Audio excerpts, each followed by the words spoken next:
চিকা মারামারি নষ্ট করে বসত বাড়ি।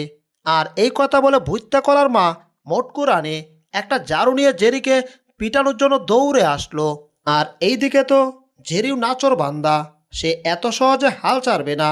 যার কারণে জেরি ওই ম্যাডামের সাথে ফাইট করার জন্য বাচ্চাদের ওষুধ খাওয়া ডিপ নিল। আর সেখানে দেখতে শক্তি দিয়ে পারছে না, তাই জেরি বুদ্ধি কাটিয়ে এটার ভিতরে ওষুধ ম্যাডামের দিকে অ্যাটাক করলো। আর এরপর জেরি সেখান থেকে এক দৌড়ে পালালো। কই রে বজ্জাতের হাড্ডি, কই গেলি বের হ, আজকে তোকে ধরতে পারলে খবর আছে।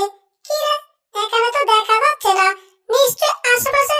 আরে এই তো বের হয়েছে, বের হয়ে তো আবার আমাকে জিভ দেখাচ্ছে। ওরে এ তো অন্য কোটার ভিতর, দাঁড়া এবার এটাকে ধরছি। এবার তুই নিশ্চয়ই এটার ভিতর। এবার দারুণ শাস্তি দিছি, এইবার আমার সাথে চল, তোকে ঘর থেকে একেবারে বের করে দেবো। এরপর মোটকু রানী জেরিকে বাড়ি থেকে ফেলে দেওয়ার জন্য ময়লা ফেলার একটা পাইপ ছিল, সেই পাইপের ভিতরে জেরিকেও ফেলে দিল। আর জেরি সেই পাইপে পড়ে ঘর ঘর করতে করতে একেবারে গিয়ে একটা ডাস্টবিনে পড়ল। আর যেই ডাস্টবিনে শুধু ময়লা ফেলতো সবাই, আর যার কারণে এই ডাস্টবিনে প্রচুর গন্ধ ছিল। এরপর জেরি অনেক সহ্য করে অনেকক্ষণ এখানে ছিল। আর ওইদিকে টমের সাথে আরেকটা জঙ্গলি প্রাণীর কম্পিটিশান ছিল, যেই কম্পিটিশানটা হচ্ছে ফাইটের কম্পিটিশান।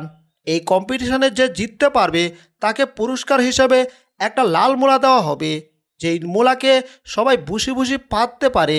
এরা টপ, তুই আমার সাথে ফাইট করবি? এই না ঠিং, হা হা হা, তোর নাকটা পাটাইয়া দিমু একেবারে। ওরে বাবারে, প্রথম ঘুষিতে আমার নাক গেছে রে। মালিক আবার কি বলতেছে? এই টম শোনো, এই লাল মোলা খাইলে কিন্তু বুসি বুসি পাততে হবে না, ঠিক আছে? ভালো মোলা, তুমি এই কম্পিটিশনে জিততে পারলে মোলা পাবে। তাড়াতাড়ি শুরু করে দাও। ভালো মূলার কথা শুনে টম তো রাজি হয়ে গেল। আর রাজি হয়ে তার সাথে ফাইট শুরু করলো, কিন্তু সে কাছে আসে না, দূর থেকেই আর তার আশেপাশেই একেবারে ব্যাঙের মতো লাফাচ্ছে। কিন্তু টম ভিতর থেকে সাহস পাচ্ছে না তাকে ঘুষিং দিতে, কারণ সে জানে তাকে একটা ঘুষিং দিলে তার 10টা ঘুষিং খেতে হবে। আর টম যখন রেডি হচ্ছিল একটা ঘুষিং তাকে দিয়েই দিবে, আর তখন টম হাত ঘোরাচ্ছিল, ঠিক তখনই ওই প্রাণীটা টমকে উল্টো ঘুষিং দিয়ে দিল। আর উল্টো ঘুষিং খেয়ে টম এই স্টেজের বর্ডার গিয়ে পড়ল। ওরে বাবারে, কি মাইরটাই না খাইলাম রে। মাথাটা ঘুরে চোখে সরিষা ফুল দেখি, কিন্তু না, লালমোলা আমার নিতেই হবে। তার জন্য কম্পিটিশনে আমার জিততেই হবে। ইয়া, ওরে গেছি রে। এ তো আমাকে ঘুষিং দিয়ে 32টা দাঁত ভেঙে 37টা করে দিল রে। ও ওরে, হাই হাই, এই প্রাণীটা তো চেতে গেছে।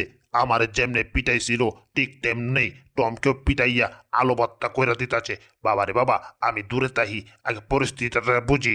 এই প্রাণীটার বক্সিং দেখে টমের মালিক ভয় পেয়ে আর কাছে এলো না। এইদিকে টম অজ্ঞান হয়ে গেল। এখন এই বক্সারের বক্সিং দরকার, আর তার জন্য সে একটা ডিসিশন নিল। আর ডিসিশন হচ্ছে যে টমকে সে এখন একটা বল বানাবে, যেই বলের মাথায় একটা রশি থাকবে, আর যেটা দিয়ে আমরা বালুর বস্তার মতো বক্সিং করি সেই জিনিসটার মতোই হবে। আর এটা ভেবে টমকে গুল বানিয়ে টমের লেজটাকে উপরে আটকে দিল, আর আটকেই তো বক্সিং শুরু করে দিল। হাই হাই, কি করতেছে? না না, ওরে গেছি রে। এ তো দেখি আমারে বালুর বস্তা পাইয়া বক্সিং দিচ্ছে। ও আরে, আমি বালুর বস্তা না রে ভাই, আমি একটা প্রাণী। আরে আমি একটা বিলাই। ওরে কি করে বুঝায়, যেমনে পারছে তেমনে আমার অবস্থা ময়দার বস্তা করে ছেড়ে দিচ্ছে। ওরে দিস না, এই ঘুষিংটা দিস না। ওরে দিল।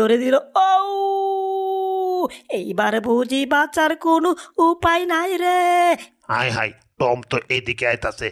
এটাই সুযোগ, টমকে বাঁচাইয়া দেই কোনো মতনে। টমকে ধরার জন্য আরেকটু পিছিয়ে যাইতে হবে। আরেকটু। এই তো টম রে ধরছি। টম, আসো না গেছো? শ্বাস নিতেছে। টম বাচ্চা আছে এখনো। টমের প্রতিদ্বন্দ্বী ওই প্রাণীটা সে এখন টমকে হারিয়ে তার উপহার বুঝে নেওয়ার জন্য পাশের তরকারি রুমে যাচ্ছিল, মানে যেই রুমে রান্নাবান্না হয়, কারণ গাজর তো ওই রুমেই থাকে। আর গাজর খাওয়ার জন্য প্রাণীটা ওই রুমে ঢুকে গেল। আর এইদিকে মোটকু রানী সে কি করে রান্না করতে হয় বই দেখে দেখে এগুলাই শিখতেছে। আর এই সুযোগে ওই প্রাণীটা একারে যত তরকারি ছিল সব তরকারি নষ্ট করে ফেলছে। একের পর এক তরকারি হাতে নিচ্ছে, আর একটু একটু করে খাচ্ছে, আর বাকি অংশটা এখানেই ফেলে দিচ্ছে। কে রে বেয়াদব, তুই আমার সব তরকারি নষ্ট করে ফেলতেছিস? তোর এত বড় সাহস, তুই কি আমার জামাই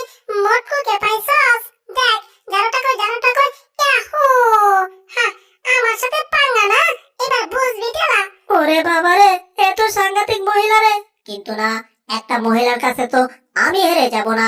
আমি মহিলার সাথে ফাইট ধরবো। এই মহিলা মটকুরানি, আসো আমার সাথে বক্সিং করো, আমার সাথে পারলে জিতে দেখাও, তা না হলে তোমার কবল আছে, কবল আছে। হ্যাঁ, কি করবি? তুই করবি আমার সাথে ফাইট, মানে মটকুরানির সাথে? তাইলে তো তুই শেষ। দাঁড়া, আমার মোজাগুলো আগে বের করে নেই। এই তো মোজা লাগানো হয়ে গেছে। এবার আই দেখি কত দামে কত চাল, তোর এখনই দেখাচ্ছি। কি রে, বারবার কুশিং মিস হয়ে যাচ্ছে কেন? বুঝতাছি না তো। ইয়াহু! এইবার ম্যাডামকে ঘুরে ঘুরে ঘুষিং দিলাম, তাও ওরে গেছি রে। এ তো দাজ্জাল মহিলা রে, ওরে কি সাংঘাতিক মহিলা রে। দিল রে আমার নাক মুখ সব সমান করে দিল রে।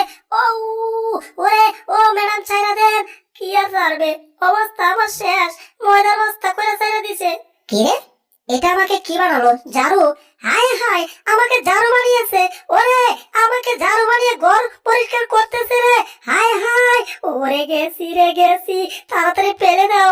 হন, আরেকবার যদি আস না তাহলে তোরে করুম বাস না। তবে হাত দিয়ে নয়, ঝাড়ু দিয়ে, ঝাড়ু দিয়ে। কথাটা মনে থাকে যেন। এইবার তোকে ছেড়ে দিচ্ছি, বুঝি? আরেকবার ছাড়বো না, একেবারে উগান্ডা পাঠিয়ে দেবো।